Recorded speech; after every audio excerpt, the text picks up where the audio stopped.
Basis of accounting. Basis of accounting means कि accounting books में हम कौन सी ट्रांजैक्शंस नोट डाउन करते हैं।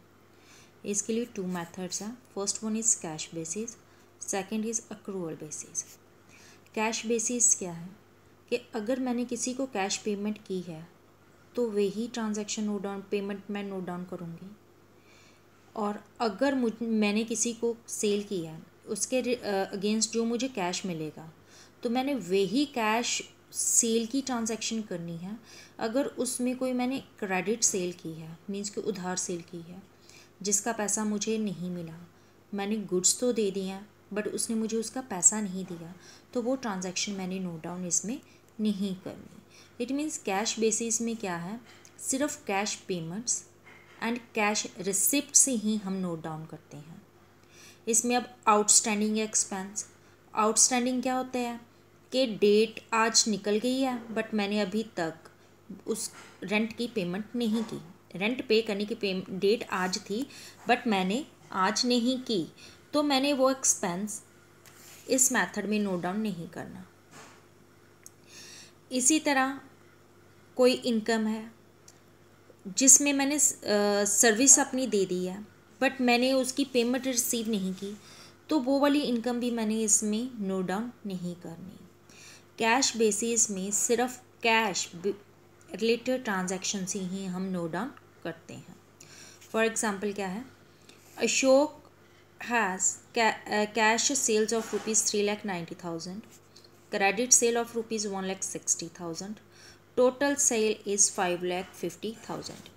अब टोटल सेल में से कैश सेल कितनी है, सिर्फ 3,90,000, तो कैश बेसिस में मैंने सिर्फ यहाँ 3,90,000 नोट डाउन करना है। सेकंड पॉइंट है, his expense for the year वो ₹2,70,000। During the year total expense 2,70,000 है बट इसमें से 80,000 अब भी पेंडिंग है, यानी कि 2,70,000 में से मैंने 80,000 के जो एक्सपेंस है यानी पेमेंट्स है वो मेरी अभी पेंडिंग है जो मैंने नहीं दी। तो 2,70,000 में 80,000 माइनस किया, कितना आ गया मेरा 1,90,000। 1,90,000 एक्चुअल में मैंने एक पैसा दे दिया है एक्सपेंस का, सो मेरी नेट इनकम कितनी होगी 2 लाख। इसे कहते हैं कैश बेसिस। अब देखो सेल तो यहाँ इस क्रेडिट भी हुई है बट मैंने क्रेडिट को इसमें एक्सक्लूड कर दिया, सिर्फ कैश सेल को लिया है।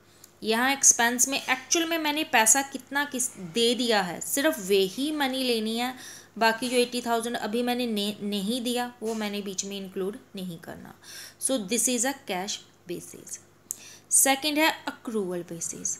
अक्रूवल बेसिस क्या होता है कि जब गुड्स की possession from seller to buyer change हो जाती है, मींस मैंने राम को गुड्स सेल की हैं, अब पोजेशन चेंज होगी, गुड्स किसकी पोजेशन में चले गई, राम की पोजेशन में चले गई, तो मैंने उसी वक्त मान लेना कि मैंने जो मनी है वो अर्न कर ली है।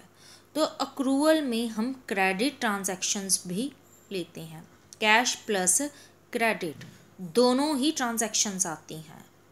मैंने आज आप सपोज करो मैं ट्यूशन टीच करती हूँ, मैंने 1 मंथ की ट्यूशन टीच कर दिया बट मुझे उसकी फ़ी अभी तक रिसीव नहीं हुई।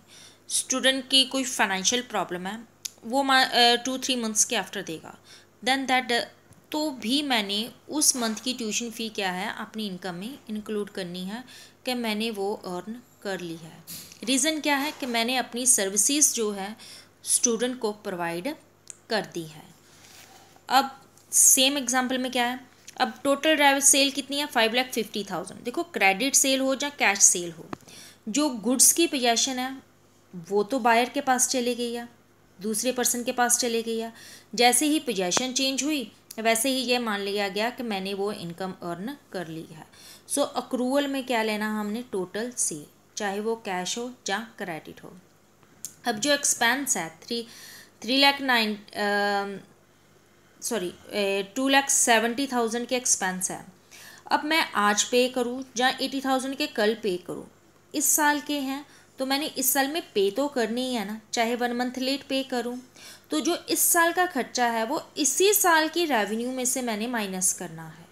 सो इसमें भी मेरी चाहे कोई पेमेंट पेंडिंग है बट मैंने वो देनी है तो वो मैंने इसमें इंक्लूड करनी है। सो इसमें भी एक्सपेंस के आगे टोटल।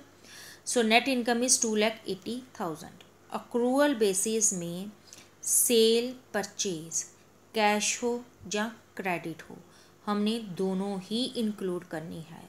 सो बेसिकली जो हमारा अकाउंटिंग सिस्टम है वो किस बेस्ड पर है?